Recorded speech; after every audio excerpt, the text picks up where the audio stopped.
Hey,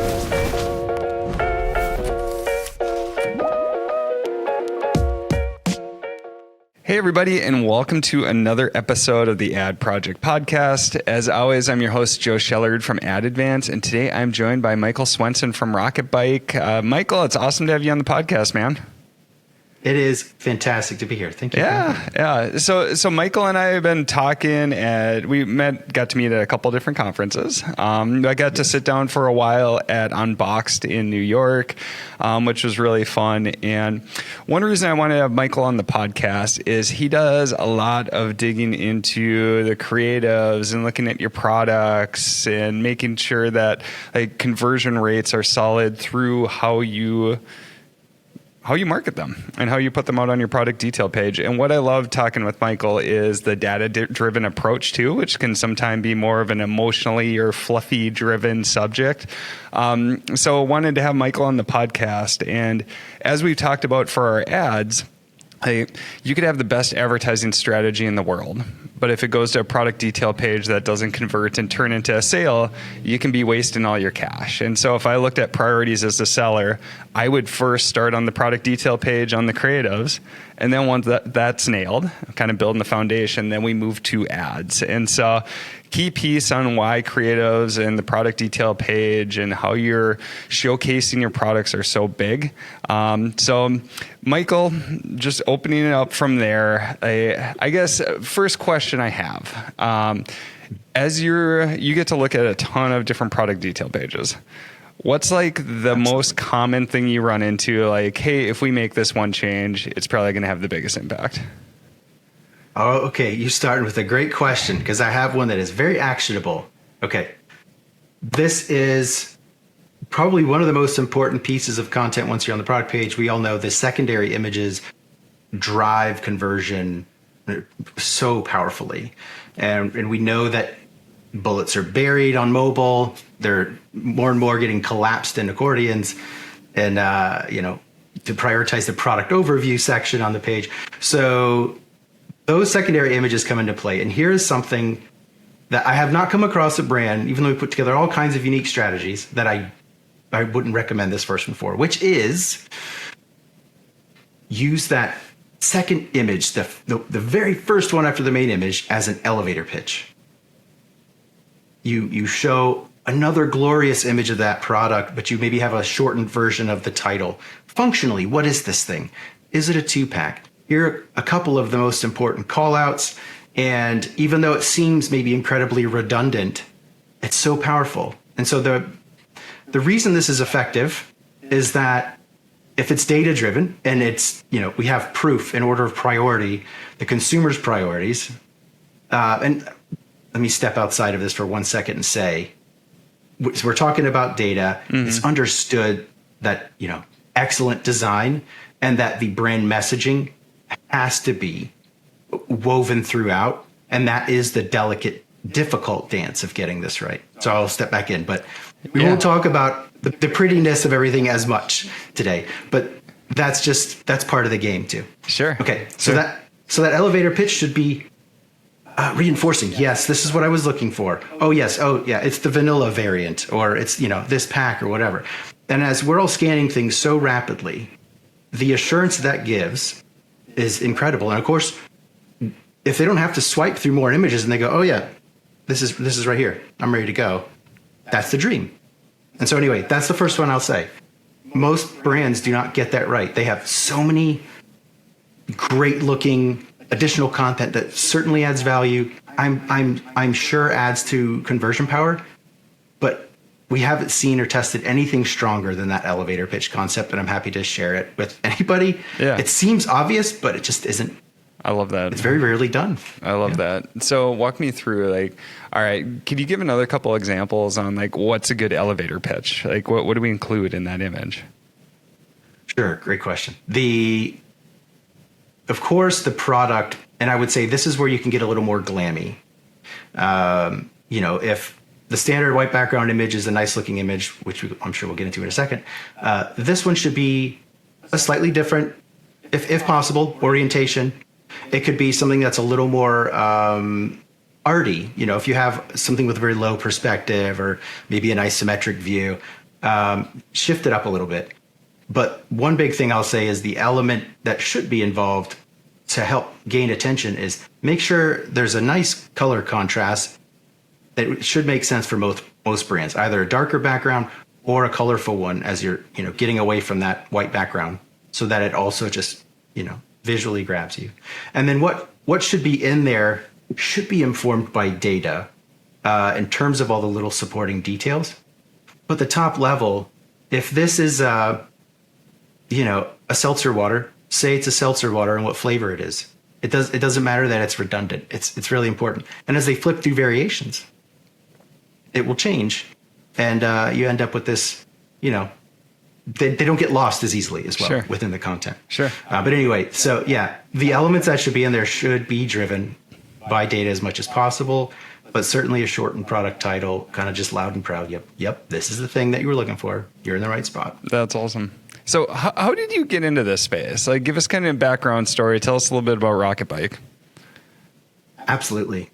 Okay, so I've been in the product space for most of my career, which is over 20 years as an adult. And I started on the creative side, product photography and website development and building marketing plans, and eventually was a brand leader.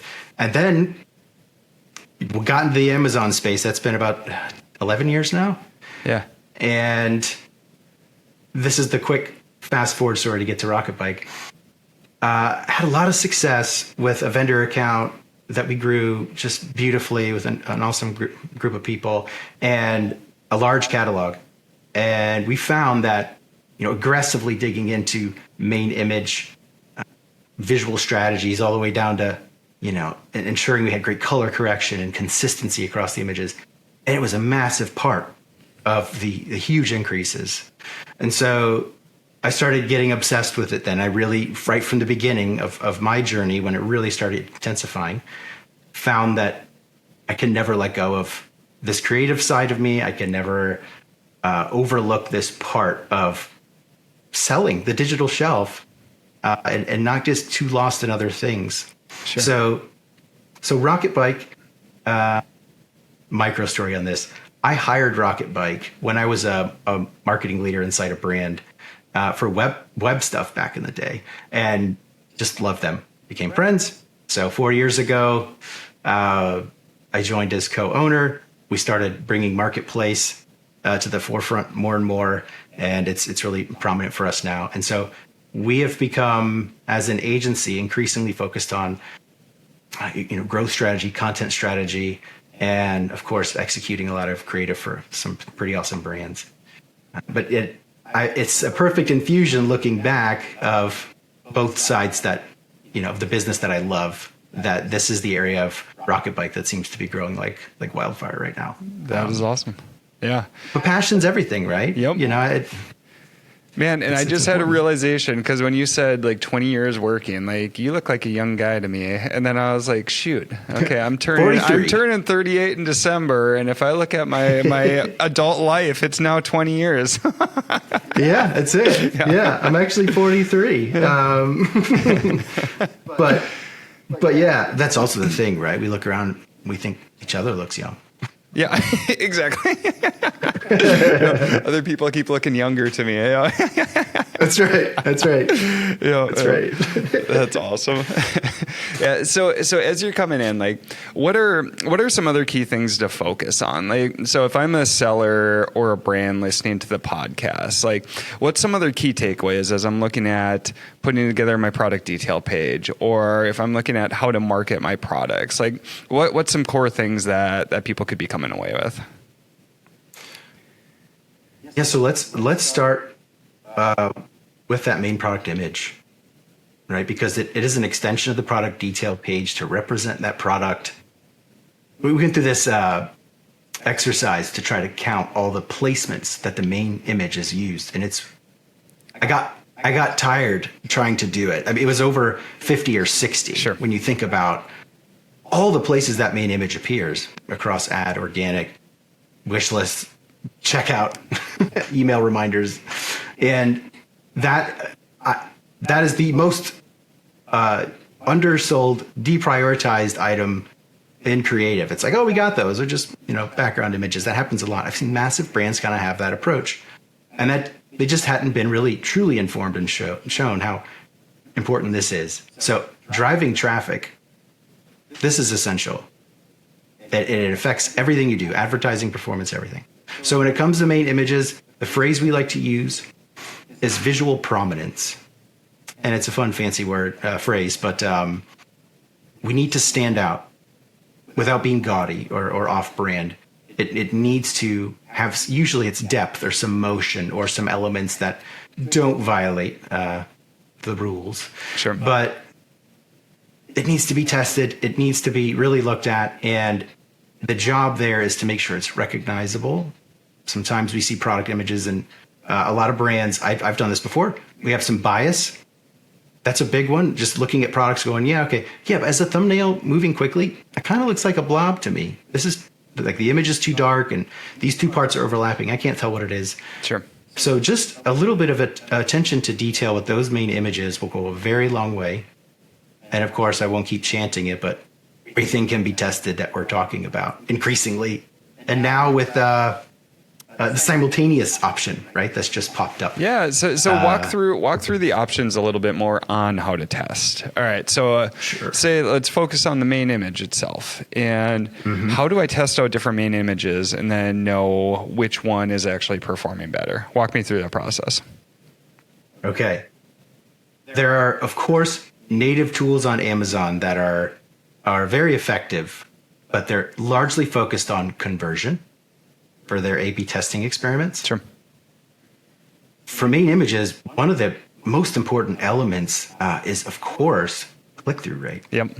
And we're not going to get that from A/B tests.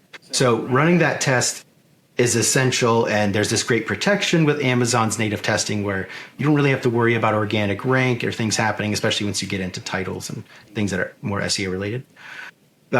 It should be run, and with that test, what I'll say is I'm not a fan of simply running till Amazon decides there's enough data. And that's just, it's incredibly subjective. I've seen those tests end in like a day for really high volume products. And I want to run it for 2 weeks when there's not a holiday event in the middle or something. We need more control in our tests. So I think that's important. And if we're testing with CTR first there on that one, if there's decent investment on the advertising side, it can absolutely be measured as long as there are no major changes going on. And I would say getting down to a very specific level of a couple of campaigns, like these have been around a long time. We know generally how they perform. It shouldn't be just kind of, the entire performance of an ASIN, for example, and looking at CTR. It would be great to kind of compare non-branded versus branded and all those things. And so when you're testing that main image, having an idea of what you're going to measure and the desired outcome at the beginning, like any good test, is essential. But digging into that, yeah, I think it's really important to segment.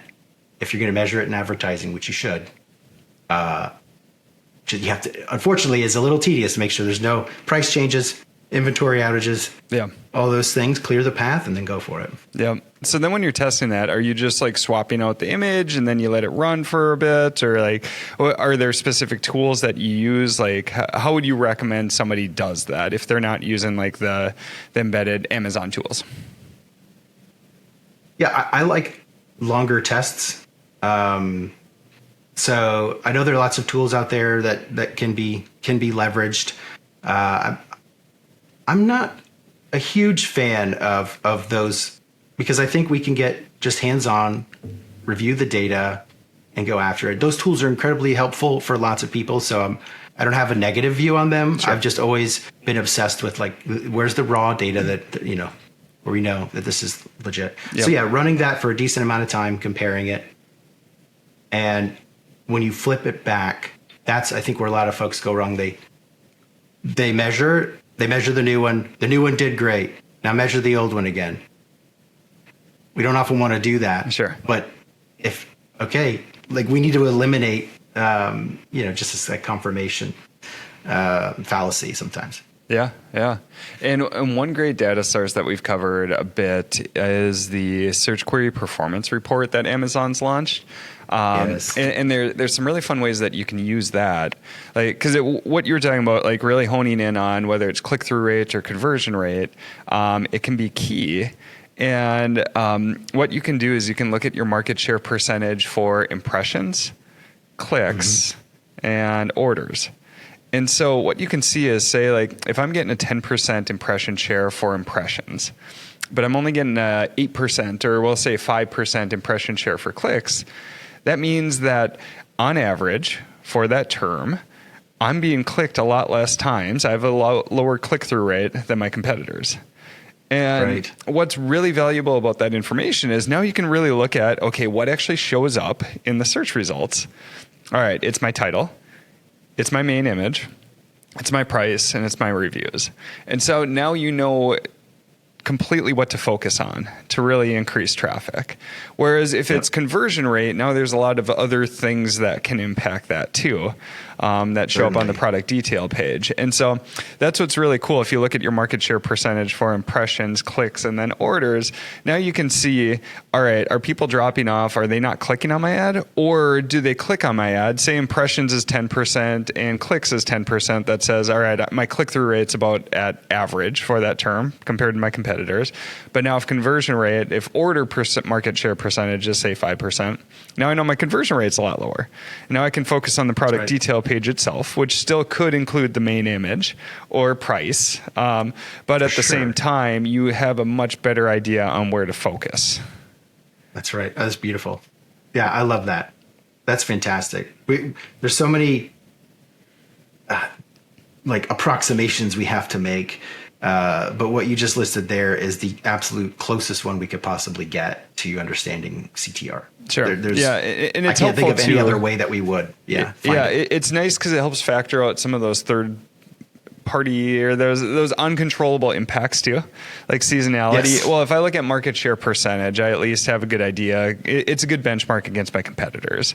Because that was always the thing that I struggled with too when doing these tests is, well, okay, what else changed? You know, and especially when you're running these longer tests, there's a lot that can change with seasonality or shopping trends. And so it's fun to be able to distill down like, okay, here's how I'm doing truly against my competitors. That's right. That's beautiful. I love that. So we've got the main image and the second image. What's some other key areas of focus that you're looking at? So let's get back into the data, right? The places we can get data natively on Amazon are, of course, are getting better all the time. Even Product Opportunity Explorer offers some pretty unique insights, especially now that they've opened up that categorical view of those niches, right? So that's a great source. Advertising data is a great source, and of course, we're all having to still leverage scraping tools to get lots of insights from the outside that we just simply can't get from inside Amazon. And so when we're looking at categorical data, competitor data, I think all these things are how people execute keyword research right now. That's not too complicated. Now, the order of priority and how we translate that into, say, a creative brief is the magic. And one element, before we break down kind of the content pieces that spit out from all this, that I think is not leveraged well enough is sentiment analysis. And I know everybody is, on board with sentiment analysis. Amazon's adding more tools to the page, but a true sentiment analysis with a little bit of training, and the classification and tagging, all these reviews, especially when you have a lot, you can learn so much about what could be added to this content, sometimes even the title, that will really improve performance, that will not quite make sense to try to put into an ad targeting, situation or into the SEO plan. There are nuances there.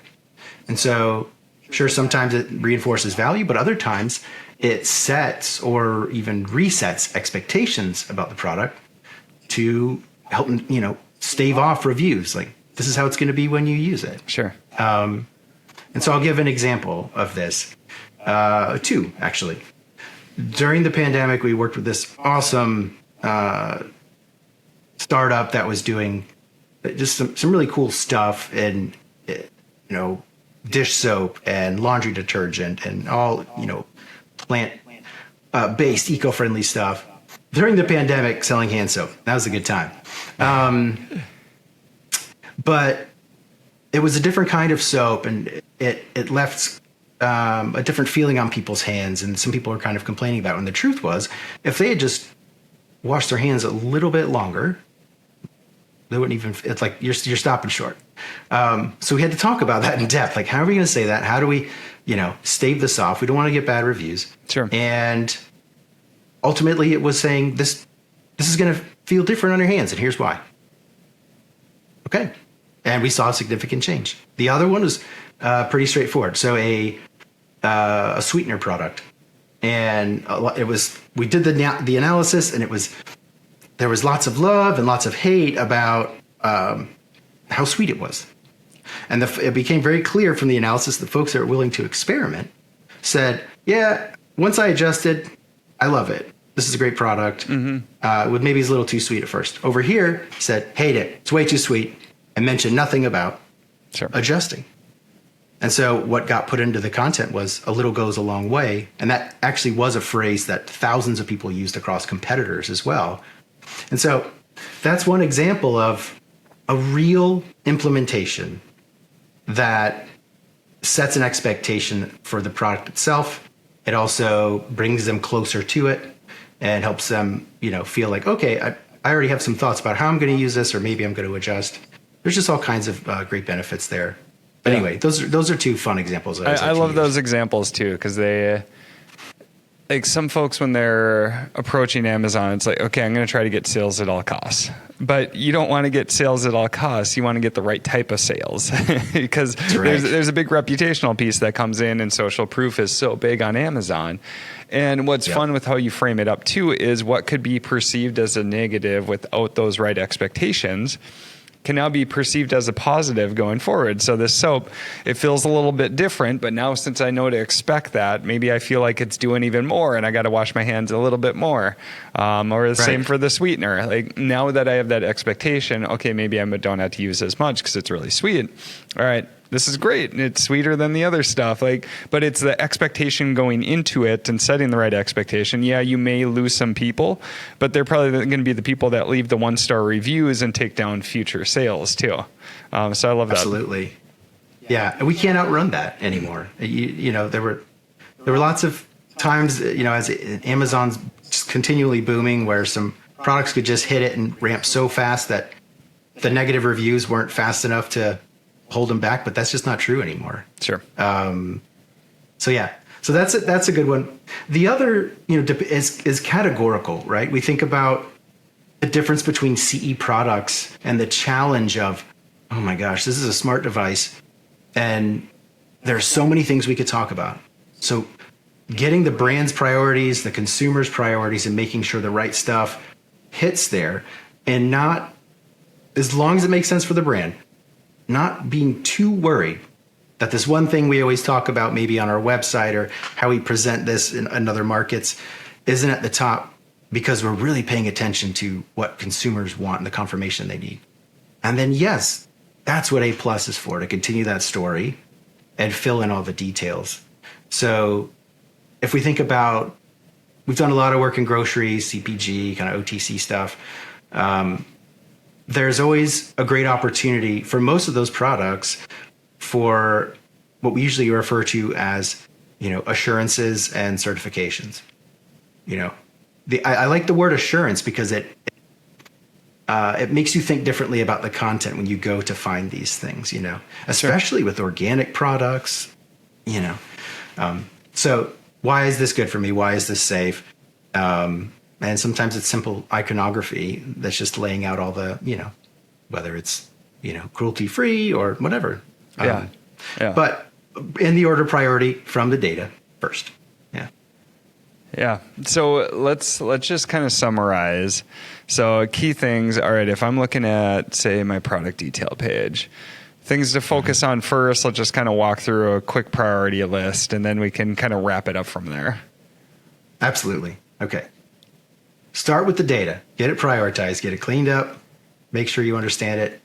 Get that sentiment analysis in there. Okay. And then starting at the top, main image. Make sure that it elevates your brand value. That is the best you could possibly look. Forget best in class. Go for world class at all costs. Make sure that there's some depth to the image. Make sure it's easy to discern. And that is clear. There's a lot of challenges in multi-packs and things. It's tough. Push, get through it, and test it.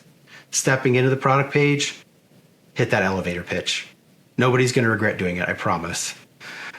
Then as you move through all those priorities, keep returning to the data. That is something that we all fall victim to, is we kind of start with a strategy or a plan, and then it's back here at the starting line, and now we're iterating on the data. Keep it close the whole time. Whenever you have conversations with a designer, keep it on screen right next to you. These are the priorities. And continue to move through that. And keep in mind the flow and the timing. Think about video views and how folks fall off at different times. We don't currently have any data that tells us how many images folks swipe through or scroll through vertically on mobile, but we can assume that lots of people don't see all of them. Sure. And so that is why I always stress an order of priority. Always. Yeah. And as we walk through the rest of the page, make sure that you take advantage of that, the brand story. That placement is, you can even showcase other products. That's an incredible place to, kind of cross-sell, tell the brand story, also just take up more real estate to block out any interference. And that A+ should, of course, as we all know, reinforce the brand. It should fill in the gaps, educate, offer at the very, I usually like the comparison matrix right at the end. It's like, okay, don't leave my shop yet. What about some of this? And I think that's a great way to look at it. And leverage those alt tags. They're still important.